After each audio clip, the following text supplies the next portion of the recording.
Hello အားလုံးမင်္ဂလာပါကျွန်တော် Jerry Flow ကနေပြီးတော့ပြန်လည်ကြိုဆိုလိုက်ပါတယ်ကျွန်တော်ဒီနေ့မှာတော့ဗီဒီယိုလေးကိုမတင်ရကြဘူးဖြစ်တယ်ကျွန်တော် unboxing ဗီဒီယိုလေးကိုတင်မှာဟုတ်ဖြစ်ပါတယ်ကျွန်တော်အရင်လားကျွန်တော်မအားခဲ့တဲ့ဗီဒီယိုအကျွေးတွေရှိပါတယ်အဲ့ဗီဒီယိုကျွန်တော်ပြန်တင်မှာဖြစ်ပါတယ်ကျွန်တော်ကြားထဲမှာပြတ်သွားတာတော်တော်ကြားခဲ့ပါတယ်ကျွန်တော်အားလုံးတောင်းပန်ပါတယ်ကျွန်တော်ဦးရောဗီဒီယိုအကျွေးကိုကျွန်တော်တင်ပါဖြစ်ပါတယ်။ဘာဗီဒီယိုလေးဖြစ်မယ်ဆိုရင်တော့ဆက်လက်ကြည့်ရှုပြပါခင်ဗျာ။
ကဲ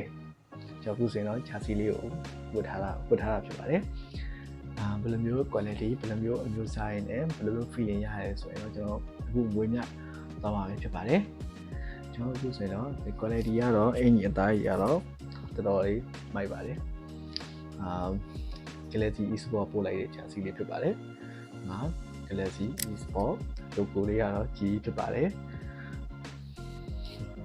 သားကြီးကတော့တော်တော်လေးကောင်းပါတယ်အနောက်မှာတော့ကျွန်တော်ရဲ့နာမည်ဖြစ်တယ်ညလားမသိပါဘူး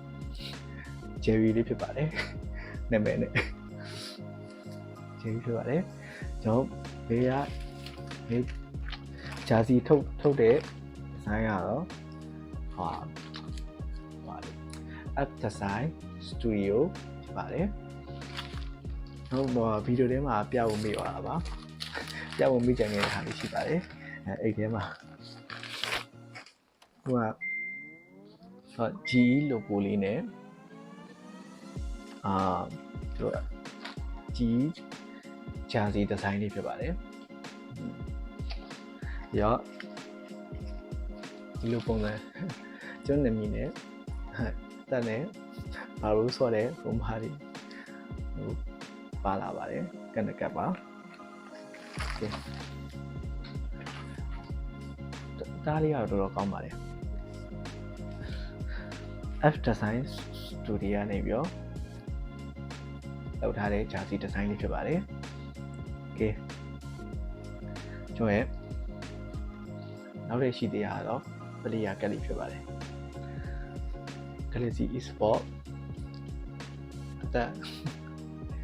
တော့မှ Jerry ဖြစ်ပါတယ်။ Okay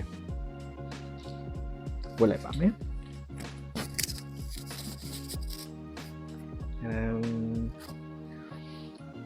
ဂျာစီကတော့တော်တော်ကောင်းပါတယ်နာမည်လေးနဲ့ဂျာစီမှာနာမည်အခုမှထုတ်ဘူးလားရဘူးလားအားလုံးပဲနောက်ဗီဒီယိုလေးမှာပြန်တွေ့ကြပါရစေခင်ဗျာဘယ်လိုမျိုးဗီဒီယိုတွေနဲ့ဘယ်လိုမျိုး program မျိုးစုံတွေကိုပြသသွားမယ်ဆိုရင်တော့ဒီဗီဒီယိုလေးကို like and follow လေးလုပ်ပြီးတော့ဆက်ကြည့်ပေးကြပါဦးခင်ဗျာအားလုံးပဲ bye bye see you guys နောက်ဗီဒီယိုမှာပြန်တွေ့ကြပါ